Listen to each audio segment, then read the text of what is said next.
ముందుగా ఈ సమావేశానికి వచ్చిన మీడియా మిత్రులందరికీ కూడా నా ధన్యవాదాలు తెలియజేస్తున్నాను. నిజంగా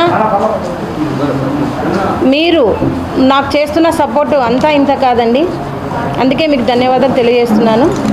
నా గిరిజన 14 సంవత్సరాల మైనర్ అయిన నా కూతురు సుగాలి ప్రీతి కట్టమంచి రామలింగారెడ్డి రెసిడెన్షియల్ హై స్కూల్లో 10వ తరగతి చదువుతుండగా అతి కిరాతనంగా అత్యాచారం చేసి హత్య చేసి ఆత్మహత్యగా చిత్రీకరించిన విషయం మీరందరికీ తెలిసిందే.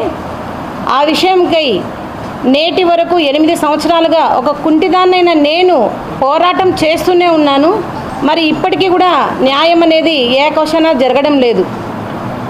మరి పవన్ కళ్యాణ్ గారు ప్రతిపక్షంలో ఉన్నప్పుడు సుగాలి ప్రీతి కేసుకి నేను న్యాయం చేస్తాను, సుగాలి ప్రీతి కేసు తల్లిదండ్రులతోనే మేము ఉంటాము అని అండగా ఇచ్చి మాట ఇచ్చి ఇప్పుడు డిప్యూటీ సీఎం అయిన తర్వాత మరి సుగాలి ప్రీతి కేసుని గాలికి వదిలేసిన విషయం కూడా మీకు అందరికీ తెలియజేస్తూ ఉన్నాను.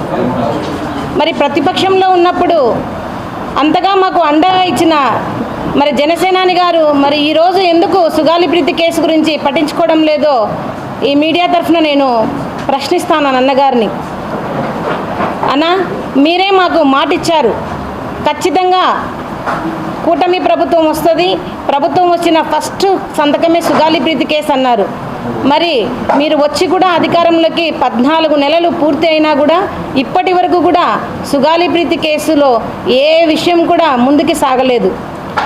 మరి ఎందుకు ఇంత వ్యత్యాసం అని నేను అడుగుతా ఉన్నాను. మరి పవన్ కళ్యాణ్ గారికి నేను ఒకటే సూటిగా అడుగుతున్నాను. మరి రేపు సెప్టెంబర్ 4వ తేదీన అసెంబ్లీ సమావేశాల్లో ఖచ్చితంగా సుగాలి ప్రీతి కేసు గురించి చర్చించాలి.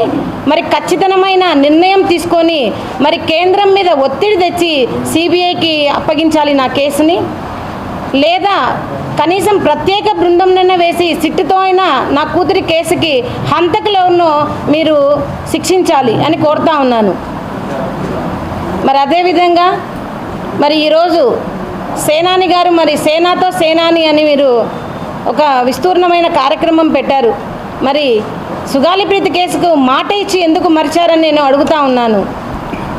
మీరు ఎందుకు కేంద్రం మీద ఒత్తిడి తెచ్చి సిబిఐకి నా కేసును ఇప్పించలేకపోతున్నారని మేము ప్రశ్నిస్తూ ఉన్నామన్నా.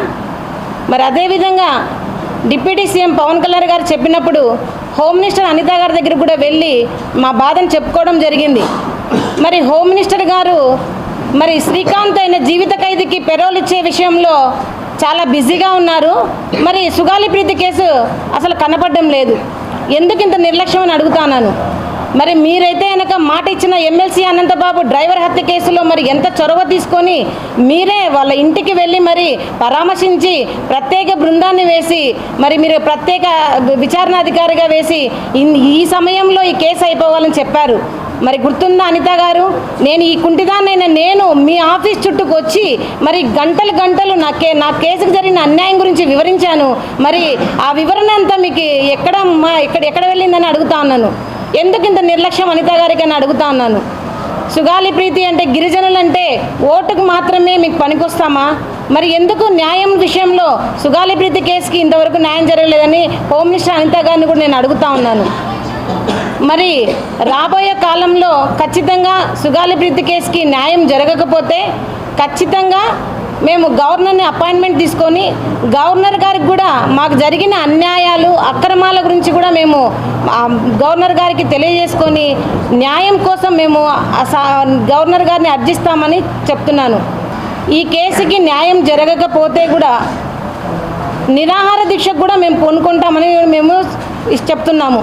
ఎందుకంటే ఒక్కటి ఆలోచించండి, 8 సంవత్సరాలుగా మరి కాళ్ళు లేని ఒక అవిటి తల్లి పోరాటం చేస్తుంటే ఎందుకు ఈ ప్రభుత్వాలకు న్యాయం చేయాలనిపించడం లేదో చెప్పండి.